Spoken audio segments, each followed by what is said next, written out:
جب آپ کو معلوم ہے کہ آپ نے جس راہ کا انتخاب کیا ہے وہ راہ درست راہ ہے، جب آپ کو معلوم ہے کہ آپ نے جس کو دشمن بنایا ہے وہ اللہ کا حقیقی دشمن ہے، جب آپ کو معلوم ہے کہ آپ نے جن کو دوست کے طور پر منتخب کیا ہے وہ اللہ کے دوست ہیں، تو پھر اس راہ میں چاہے کوئی بھی مشکل پیش آئے، وہ مشکل چونکہ دوست کی راہ میں ہے، چونکہ وہ معبود کی راہ میں ہے، چونکہ وہ دین کی راہ میں ہے، اس لیے اس کی مشکلات کی مٹھاس کا باعث بنتی ہے اور انسان اس سے سیکھتا ہے اور مزید مقاوم ہوتا ہے۔ یہ جو سلسلہ گزشتہ 18 دنوں سے چل رہا ہے، میں پہلے 3 دن سفر میں تھا، اتوار کو جیسے ہی پہنچا اسلام آباد میں آیا یہاں اور اس کے بعد پھر میرا سفر شروع ہوا، اور جب سفر شروع ہوا تو وہ کل دوپہر کو جا کے سفر میرا ختم ہوا اور میں ملک میں واپس آیا۔ لیکن اس دوران میں نے اتنی باتیں سوشل نیٹ ورک پر واٹس ایپ گروپس میں دیکھی اور سنی تو مجھے محسوس ہوا کہ یہ گدھوں کی دنیا ہے۔ کس کی؟ گدھ کی، جو مردار پر جھپٹ پڑنے کے لیے ہمیشہ تیار رہتے ہیں، کوئی ان کو پاکیزہ چیز نظر آئے تو اس طرف نہیں جائیں گے کبھی بھی۔ کچھ لوگوں کی عادت ہوتی ہے کہ وہ ہمیشہ نیگیٹیوٹی تلاش کریں، منفی چیزیں تلاش کریں اور اسی کو بڑا کرنے کی کوشش کریں۔ ایک گھر کے اندر ایک فیملی کے لوگ جب زندگی بسر کرتے ہیں تو ہو سکتا ہے ان کے درمیان بعض معاملات میں 100% اتفاق نہ ہو، لیکن کیا اس کا مطلب عداوت ہے؟ کیا اس کا مطلب دشمنی ہے؟ کیا اس کا مطلب ایک دوسرے سے بغض ہے، ایک دوسرے سے اختلاف ہے؟ نہیں، یہ آپ کو اللہ نے 2 بندے بنا کر یہ بتا دیا ہے کہ 2 کا مطلب 2 ہے، 1 نہیں ہے۔ فکریں مختلف ہو سکتی ہیں، آپ کی سوچ ہو سکتا ہے مختلف ہو سکتا ہے آپ کسی مسئلے کے حل کو ایک کام میں سمجھیں، دوسرا کسی اور کام میں سمجھیں، لیکن اگر آپ کا رخ درست ہے، آپ کی منزل درست ہے اور آپ واقعی مخلص ہیں تو پھر اس طرح کے اختلافات کبھی بھی دوری کا اور ایک دوسرے سے کٹنے کا باعث نہیں بنتے۔ لبیک یا حسین، لبیک یا حسین، لبیک یا حسین، لبیک یا حسین، لبیک یا حسین۔ میں یہ سمجھتا ہوں کہ مجلس وحدت مسلمین اگر اللہ کی راہ میں بنائی گئی جماعت ہے، جو ہے یقیناً ہے، جتنے لوگ مجلس کو بنانے کے لیے اٹھے تھے ان کے اندر اخلاص کے علاوہ اور کچھ نہیں تھا، اس لیے قسم پرسی کے عالم میں خالی ہاتھ انہوں نے اپنی ذمہ داری سمجھ کر میدان میں قدم رکھا اور آج تک میدان میں کھڑے ہیں۔ لہذا اگر کوئی اس موقع کی تلاش میں ہے کہ فائدہ اٹھائے مجلس کو کمزور کرنے کے لیے، تو اس میں آپ یقین جانیں ہماری گردنیں کٹ جائیں گی، خون بہ جائے گا، لیکن چونکہ مجلس دین کے لیے ہے اس لیے ہم دین کے لیے ہمیشہ کھڑے ہیں۔ لبیک یا حسین، لبیک یا حسین، لبیک یا حسین، لبیک یا حسین، لبیک یا حسین۔ ہماری زندگی کا حاصل کیا ہے؟ وہ کام جو ہم خدا کے لیے کر سکیں، وہ لوگ جو اپنی جانیں ہتھیلی پر لے کر میدان میں اترتے ہیں ان کو پھر چھوٹی چھوٹی چیزوں سے پریشانی نہیں ہوتی۔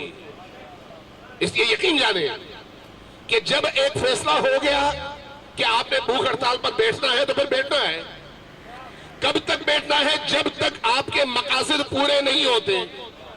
آپ کے مقاصد پورے ہوں تب تک بیٹھنا ہے اور یقیناً بیٹھنا ہے۔ اب اگر 1-2 افراد کسی وجہ سے نہ آ سکیں تو اس کو عنوان بنایا جائے اور پھر مجلس کو کمزور کرنے کی کوشش کی جائے۔ یہ مجلس کا دوست نہیں کر سکتا، مجلس کا دشمن کر سکتا ہے۔ وہ لوگ جن کی آواز اور جن کا پیغام اتحاد بین المسلمین ہے، وہ اتحاد بین المؤمنین اور اتحاد بین مجلسیون کے حوالے سے سب سے پہلے پیش قدم ہوں گے۔ ہمارا نام کیا ہے؟ وحدت بین المسلمین۔ جب ہم مسلمانوں کی وحدت کی بات کرتے ہیں، تمام تر اختلافات کے باوجود کرتے ہیں نا، اختلافات ہو سکتے ہیں لیکن جو ہمارے مشترکات ہیں وہ مضبوط ہیں، ان مضبوط بنیادوں پر ہمیں کھڑے ہونا ہے۔ جب ہم مسلمانوں کی وحدت کی بات کرتے ہیں تو پھر مومنین کی وحدت بھی ہمیں عزیز ہے۔ لیکن آج آپ کو معلوم ہے یہ ایجنسیوں کی ٹرکس ہیں، کان کھول کر سن لیجئے گا۔ ایجنسیوں کا طور طریقہ یہی ہوتا ہے کہ آپ کو آپس میں الجھایا جائے، آپ کو ایک دوسرے سے دور کیا جائے، آپ کو ایک دوسرے کے دلوں میں نفرت ڈال کر اتنا دور کر دیا جائے کہ آپ قریب نہ آ سکیں۔ یہ ٹرکس ہیں۔ اگر یہ ٹرکس استعمال نہ ہو تو آپ متحد ہوں گے، جب آپ متحد ہوں گے تو آپ کے مقابلے میں ان کو گھٹنے ٹیکنے پڑیں گے۔ یہ روش ہے اور بین الاقوامی روش ہے، کوئی ایسا بھی نہیں ہے کہ کسی خاص جگہ میں یہ ہو رہا ہو، ہر جگہ یہ ہے۔ مجلس جب ایک مضبوط آواز بن کر اٹھی تو اس مضبوط آواز کو توڑنے کے لیے ہر اس گروہ نے قدم اٹھایا جس کے مفادات اس آواز کی مضبوطی کے نتیجے میں خطرے میں پڑ سکتے تھے، اور آج تک وہ سلسلہ جاری ہے، آج تک جاری ہے۔ ہو سکتا ہے کہیں پر ہم غلطی کر لیں، ہو سکتا ہے کہیں پر ہم کوئی غلط ایسا قدم اٹھائیں جس سے ہمیں نقصان پہنچے، لیکن وہ غلطی عمدن نہیں ہوگی، غلطی غلطی ہوتی ہے۔ لیکن جب دشمن کرتا ہے تو وہ غلطی نہیں کرتا، وہ شعوراً کرتا ہے، شعور کے ساتھ کرتا ہے، آگہی کے ساتھ کرتا ہے، اور یہ جان کر کرتا ہے کہ میں نے یہ کام کرنا ہے تاکہ ان کو نقصان پہنچ سکے۔ اور آج یہی کچھ ہو رہا ہے پورے پاکستان کے اندر۔ آج اس بھوک ہڑتالی کیمپ کے نتیجے میں بہرحال ایک ایسا قدم اٹھا ہے جس نے گھر گھر اس بھوک ہڑتالی کیمپ کا پیغام اور رائے صاحب محترم کا پیغام گھروں تک پہنچایا ہے۔ یہ اس کا حسن ہے، یہ آج کی اس مومنٹ کا جس کو 18 دن گزر چکے ہیں اس کا نتیجہ ہے کہ آپ چاہے کچھ نہ کر سکیں، مظلومیت کی حمایت اور شہداء سے یکجہتی کے پیغام کو پاکستان کے گھر گھر پہنچا سکیں۔ یہ آپ نے کیا ہے اور یہ آپ کی بہت بڑی کامیابی ہے۔ لبیک یا حسین، لبیک یا حسین، لبیک یا حسین، لبیک یا حسین، لبیک یا حسین۔ اب ہمیں یہ سوچنا ہے کہ ہم نے اس کو کس طرح سے اس کے منطقی نتیجے تک پہنچانا ہے، منطقی نتیجے تک، جس کے نتیجے میں قوم کی آواز کی قوت بھی نظر آئے، قوم کی طاقت بھی نظر آئے، قوم کی ہمدردیاں بھی ساتھ رہے، قوم کا شعوری طور پر ان کی حمایت بھی ساتھ رہے، اور ہم اپنے دشمن کو بھی یہ بتانے میں کامیاب ہو جائیں کہ ہم جب قدم اٹھاتے ہیں تو پھر آخری وقت تک چلتے ہیں۔ اس پر سوچ بچار کی ضرورت ہے اور مزید اقدامات کی ضرورت ہے۔ پنڈی اسلام آباد بہت بڑے دو شہر ہیں، ان دو شہروں میں اب بھی بہت کچھ کیا جا سکتا ہے۔ میں یہ عرض کروں گا ان تمام دوستوں سے جو بہرحال اجتماعی زندگی میں فعال ہیں، ان تمام تنظیموں سے بھی بات کرنے کی کوشش ہونی چاہیے جو اجتماعی زندگی میں فعال ہیں، کہ اس راولپنڈی اسلام آباد کے اندر کم از کم ہر اس مقام، ہر اس مسجد، ہر اس امام بارگاہ تک آپ کا پیغام بھی پہنچے، اور وہاں کے نمازی، وہاں کے عزادار اٹھ کر آپ کے پاس آئیں بھی اور ہر روز اپنی قوت دکھائیں بھی۔ یہ شو کریں کہ ہمارے جذبات اس دھرنے کے ساتھ ہیں، ہماری ہمدردیاں اس دھرنے کے ساتھ ہیں، ہماری حمایت اس دھرنے کے ساتھ ہے۔ اب وہ لوگ جو کسی نہ کسی صورت میں پہلے دھرنے پر اعتراض کرتے تھے کہ یہ بھوک ہڑتال شریعت کے خلاف ہے، گویا شریعت کے بہت بڑے ٹھیکیدار وہ تھے، ایک عرصے تک یہ بحث کرتے رہے تاکہ دھرنے کے اثرات کو روک سکیں، لیکن کھسیانی بلی کھمبا نوچے۔ آخر کار ان کو شرمندگی ہی ہوئی جب مراجع اور مجتہدین کے فتاوی بھی آ گئے، اور اس کے بعد اب آج یہ ہو گیا، کل وہ ہو گیا، پھر مختلف قسم کے پروپیگنڈے، مختلف افراد کے بارے میں پروپیگنڈے. بھئی یہ پروپیگنڈے امویوں کے دور میں بھی جاری رہے، لیکن ان پروپیگنڈوں کے بعد جب صورتحال سامنے آئی تو سب کو پتا چلا کہ علی کون تھے. پروپیگنڈے وقتی طور پر ہو سکتا ہے کسی کے ذہن کو مسموم کر دیں، زہر آلود کر دیں، لیکن آخری وقت تک ایسا نہیں رہتا. بہرحال پروپیگنڈوں کا زور ختم ہو جاتا ہے اور اصل صورت سامنے آتی ہے.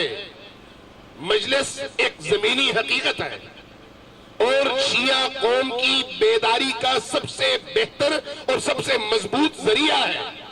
اور اللہ تبارک و تعالیٰ نے اس مجلس کو راجہ صاحب جیسی قیادت عطا کی ہوئی ہے، تو ہم سب کا یہ فریضہ بنتا ہے کہ اس مبارک اور پاکیزہ مومنٹ میں آج ان کا ساتھ دیں، تاکہ کل اس قوم کی آبرو اور اس قوم کی قسمت کا فیصلہ کرنے والے لوگ دوسرے نہ ہوں، ہم خود ہوں. اس کے لیے ضروری ہے کہ ہم مدارس سے بھی رابطہ کریں، مساجد سے بھی رابطہ کریں، عزاداروں سے بھی رابطہ کریں. قوم کے دل آپ کے ساتھ دھڑکتے ہیں، اس میں کوئی آپ کو شبہ اور شک نہیں ہونا چاہیے. آپ اتنے مقاوم بنے، ہم اتنے مقاوم بنے، اتنی استقامت ہم دکھائیں کہ دشمن کو یہ پتا چلے کہ بھئی یہ جب تک ان کے مطالبات پورے نہیں ہوتے اس وقت تک یہ اپنی جگہ سے ہلنے والے نہیں ہیں. اب جب اس بھوک ہڑتال کا آغاز ہوا تو آپ نے دیکھا عمران خان یہاں پر آئے، گفتگو کی. میں نیٹ پہ دیکھتا رہا چونکہ سفر پہ تھا. میں ایک عرصے سے یہ کہہ رہا تھا، اپنے دوستوں سے کہہ رہا تھا، کابینہ کے دوستوں سے بھی میں نے یہ عرض کیا تھا کہ عمران خان کو جتنا ہم سپورٹ دے سکتے تھے ہم نے دیا ہے، لیکن اس نے آج تک شیعہ قوم کی کلنگ روکنے میں اپنی حکومت کا جو سپورٹ ہونا چاہیے تھا وہ ہمیں نہیں دیا. اس لیے اس پر بات ہونی چاہیے. جب تک آپ ہاتھ پھیلاتے رہیں گے کوئی آپ کے ساتھ کھڑا نہیں ہوتا.